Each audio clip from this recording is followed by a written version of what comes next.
tu as choisi ton mode de vie, tu veux que les gens t'aident à te sortir de quoi? Si tu dois te sortir d'une situation, c'est parce que c'est pas si cool que ça. Oh yeah, tu penses que j'ai choisi de vivre en roulotte pendant 2 ans là, par choix, là, toi? C'était le meilleur choix que j'avais avec les finances que j'avais. OK? J'ai dû quitter ma maison parce qu'elle était allouée, parce que le propriétaire reprenait possession pour son père. J'ai dû mettre mes affaires en storage parce que j'avais pas trouvé encore un appartement. Mon crédit était moins bon. J'avais pas les moyens nécessairement financiers mensuels de pouvoir payer un loyer à partir de ce moment-là. C'est tout rentré en même temps, là. Fait que là, ben, en fait, j'aurais pu avoir les moyens. C'est juste que j'ai choisi ça, mais j'ai comme pas pensé que je pouvais sortir l'argent de mes filles de leur régime d'épargne études pour pouvoir payer un loyer. Un an après, je fais, ben, Chris, j'aurais pu faire ça. Que l'idée n'était pas passée à ce moment-là. Fait que j'ai acheté une roulotte. J'ai perdu tout mon stock. Et ma roulotte était ma maison. Fait que ma roulotte, j'ai payé 9000$. J'ai dit, c'est un bon investissement. Ça coûtait moins cher qu'un voyage. Moi, je partais pour l'hiver. Je m'attendais pas à tout perdre. Je m'attendais pas vraiment à plus rien avoir pantoute, là. D'avoir des difficultés financières, c'est une affaire, mais de tout perdre, je m'attendais pas à ça. Fait que de vivre en roulotte, c'est parce que j'avais pas de crédit pour avoir un appartement. J'avais pas les finances pour pouvoir louer un appartement. Même cette année-là, j'avais sorti un bon montant de ma pension. Fait que toutes mes allocations familiales pour l'année d'après, c'était au minimum. OK, j'en avais encore, j'étais chanceuse, mais j'avais pas ben gros. Fait qu'hier, me sortir de la pauvreté, oui. C'est pas si cool que ça. Mais par contre, vois-tu, être pauvre, c'était pas cool, sauf que j'en ai fait de quoi de cool avec. J'ai choisi de changer mon attitude face à ma situation. J'y vais encore dans une petite roulotte de 19 pieds avec mes 2 enfants, mon chien, mon chat, nos 2 hamsters, notre poisson. OK? C'est un choix que j'ai fait de pas m'en débarrasser, oui, parce que je savais que ça allait être temporaire. Tout comme j'ai fait un choix avec mes filles l'année passée, on a dit, OK, on reste au Canada cet hiver. Et que là, les choses sont arrivées, le momentum est arrivé. J'ai perdu mes assurances. J'avais plus rien. J'avais plus rien. Pas parce que je pouvais pas. Ça m'a été enlevé.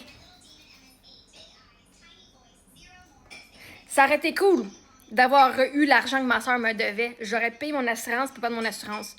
Fait que là, mon assurance qui me coûtait 250$ par mois, quand j'en ai eu une, ça me coûtait 700$ par mois. Autant j'avais pas d'argent avant que j'avais reçu un bon montant de mes assurances, que là, il fallait que j'utilise pour pouvoir payer le double de mes assurances parce que l'argent que j'ai pas eu, qu'il aurait pu payer. Puis ma soeur, elle me voyait. Puis elle dit, ah, mais là, elle gardait tout l'argent, puis elle était frue. J'ai offert de payer 50%. Okay? Moi, là, je l'ai encore sur le cœur, ça, là. Fait que non, c'était pas cool.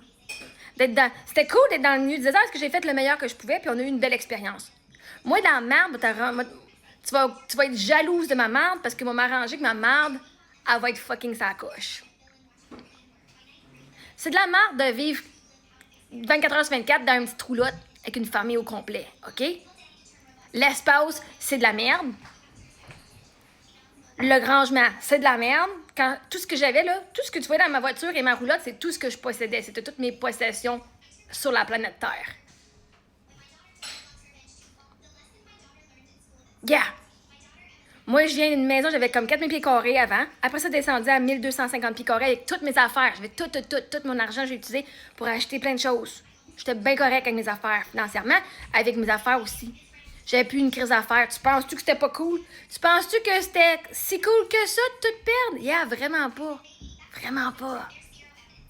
Moi qui est habitué au moins un minimum d'une douche par 2 jours, ici. Yeah, d'être dans le milieu du désert. On a vécu des belles expériences parce que, est-ce que c'était difficile? Absolument horrible. Que moi, à chaque jour, il fallait que je check voir ma tank de caca. Est-ce qu'elle montait? Est-ce que j'étais proche? Puis que là, il fallait que je dise, OK, en plus qu'on s'était fait rentrer dedans par un camion de 53 pieds, c'est pas fucking cool quand il faut que tu passes par le côté passager pour rentrer dans ton crise de char à chaque fois. Parce que t'as pas encore l'argent pour payer 500$ mes assurances, fallait que je paye 500$. J'ai attendu de l'avoir pour pouvoir l'envoyer, mon char. Puis en plus, leur quelques semaines que ça a pris, c'était supposé prendre quelques semaines, ça a pris plus qu'un mois. Comme fucking 40 jours, pris dans le désert, à devoir demander de l'aide à mes voisins. Autant que j'étais chanceuse, j'ai la gratitude d'avoir été fucking créative. Je pouvais plus, j'ai dû annuler les activités à la bibliothèque qu'on s'était inscrites parce qu'on n'avait pas, j'allais pas demander à mes voisins de m'amener tous les mercredis à la bibliothèque qui était à 1 heure de route. Aller prendre ma douche, c'était à 45 minutes de route. Puis on allait prendre notre douche au camping, dans l'eau frette. On avait notre petite douche dans le camper, mais Chris, on se lavait les cheveux, là, parce qu'on voulait pas vider la tank. J'étais chanceuse en esti d'avoir des voisins qui sont venus me remplir d'eau quand j'avais pas de char. Est-ce que c'était cool comme stress? Absolument pas. Horrible.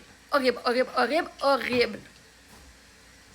De pas savoir si j'allais avoir assez d'argent pour revenir au Québec? Horrible. J'avais pas passé l'hiver au Canada? Encore plus horrible.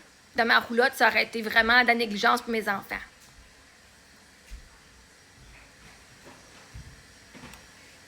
Dans le meilleur de mes finances,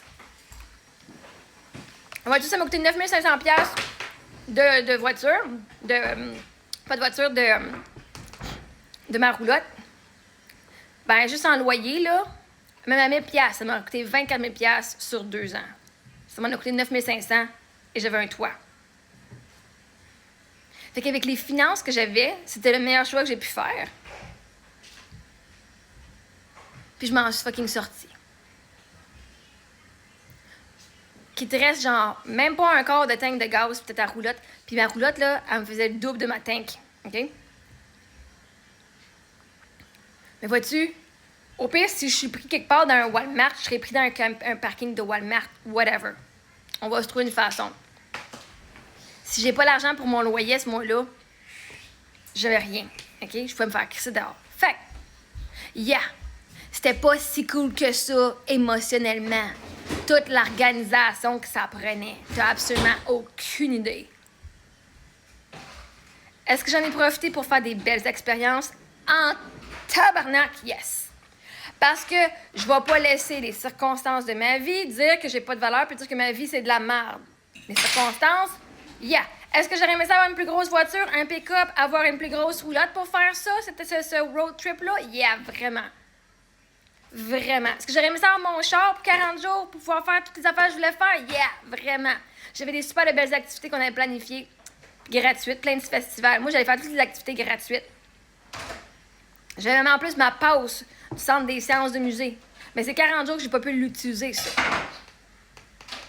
Les meilleures journées qu'on était là-bas. Fait que, vivre dans la poussière, c'est de la merde. De pas se laver tous les jours. La Sophie, elle prend un bain par jour. De pas se laver à tous les jours, c'est de la merde. Mais j'avais pas le choix. Si j'ai de ma tank d'eau à une journée, un de mes voisins, il fallait qu'à la fin, j'étais chanceuse, j'avais 2 voisins qui m'offraient de l'eau. Mais il faut que tu aies fait ton réseau. Hein. Pour pouvoir en arriver là, il faut que tu aies parlé au monde. Puis je suis pas quelqu'un qui aime ça parler au monde plus que ça. Fait que grâce à mes filles qui ont aimé aller parler avec les voisins puis toucher aux chiens puis tout, on a développé un bon système de réseau, un network là-bas, qui a fait que ma situation n'est pas cool. J'ai eu de l'aide, puis ils m'ont aidé à avoir une bonne vie quand même dans ma situation pas cool. Grâce à mes voisins qui m'ont emmené à la banque alimentaire quand j'avais besoin d'aide. Qui m'ont emmené de la bouffe, qui nous ont invités quand on était tout seuls. Parce que c'est pas vous autres qui nous avez invités chez vous, ça c'est certain. Les gens dans le désert qui étaient là aussi, les autres ils partaient de leur maison. Puis ils s'en allaient passer l'hiver dans le sud parce que les autres étaient aux États-Unis puis ils habitaient dans le nord. J'ai rencontré des gens super incroyables à cause de ma situation quand même. Fait qu'autant que ma situation était pas si cool que ça, ben je me suis arrangée qu'elle soit le plus cool possible avec les ressources que j'avais. Puis j'ai été ramasser toutes les fucking ressources que j'ai pu. Ressources humaines, ressources financières, ressources d'aide humanitaire, toutes les ressources possibles. Est-ce que ça a été épuisant? Fuck, oui. Pourquoi j'étais au Québec et que j'ai un appartement? Parce que là, enfin, j'ai dit, on prend une chance, let's go. Puis il y a quelqu'un qui me donne une chance, sans mon crédit. J'ai écouté mon histoire, dis-toi, j'ai un appartement, puis j'aimerais ça, si tu veux venir, ce sera un privilège de t'avoir chez nous. Quelqu'un m'a donné une chance. Parce qu'elle a dit, moi, je veux devoir t'en sortir.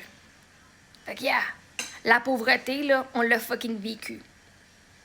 Toutes les ressources, on les a utilisées, par contre. OK? Toutes. Puis je suis fucking fière de m'en être sortie. Fait que, yeah.